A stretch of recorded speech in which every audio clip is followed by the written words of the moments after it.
Bienvenidos a una nueva catequesis. El día de hoy vamos a hablar sobre los géneros literarios que encontramos en la Biblia. Recordemos que género literario son las distintas categorías que puede tener un texto. Es así que cada género literario posee una estructura y unas características propias para transmitir su mensaje. Por ejemplo, no podemos interpretar y leer la poesía como leemos un libro histórico. Tienen características distintas. O por ejemplo, una fábula que nos narra el diálogo de la tortuga y la liebre. No podemos leerlo como algo histórico, sino que una fábula utiliza simbologías para transmitir su mensaje.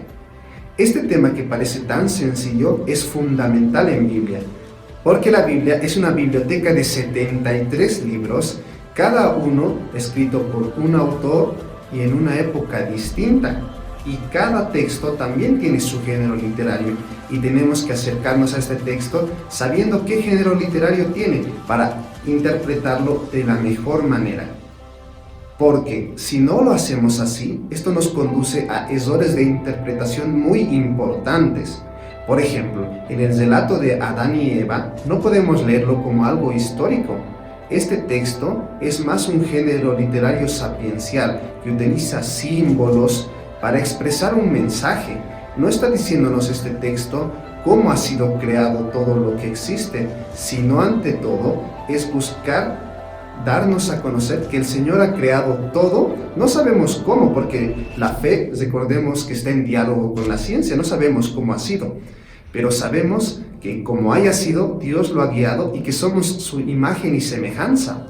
Entonces vamos a repasar un poco sobre los principales géneros literarios que encontramos en la Biblia. Por ejemplo, está el género literario histórico, que ante todo es más narrativo, que nos transmite crónicas, relatos, incluso acontecimientos de la vida cotidiana, pero todo leído en la Biblia desde la fe, porque Dios es visto como alguien que está en la historia. Entonces este género, que es bastante abundante en la Biblia, va a transmitir estos acontecimientos de la historia, pero desde la fe. Principalmente, por ejemplo, encontramos este género literario en el libro de Crónicas, de Reyes y en otros.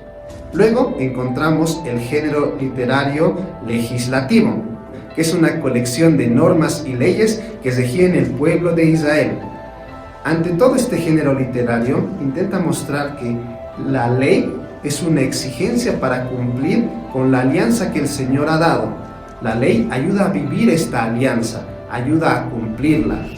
Principalmente encontramos este género literario en los libros de Levítico y de Números.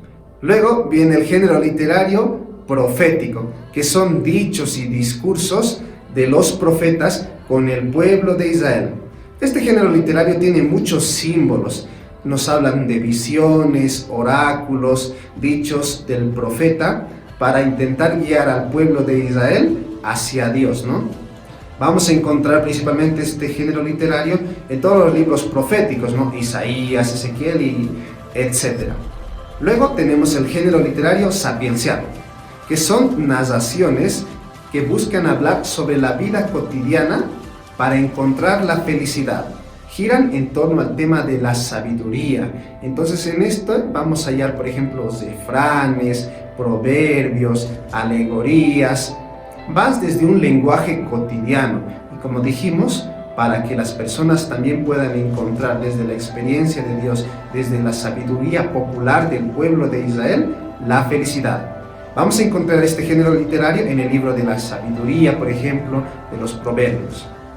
Luego continúa el género literario lírico, que son textos, sobre todo escritos en poema, que nos hablan de sentimientos y vivencias en la relación con Dios. Por ejemplo, vamos a encontrar aquí poemas de amor, poemas de dolor, cantos desde la oración. Principalmente este género literario lo encontramos en el libro de Cantar de los Cantares, de los Salmos y en otros textos. Luego está el género literario epistolar, que se escribe desde un remitente concreto a un destinatario concreto, buscando dar un mensaje o una exhortación. Por ejemplo, varios de estos textos los encontramos en las cartas paulinas, ¿no? Luego tenemos el género literario apocalíptico, ¿no? Que emplea muchos símbolos, ¿no? Muchos símbolos y revelaciones para transmitir su mensaje. Utiliza símbolos en los números, imágenes sorprendentes, pero no para hablarnos sobre el fin del mundo ni nada relacionado, sino para transmitir un mensaje de esperanza, de que siempre el bien va a triunfar sobre el mal.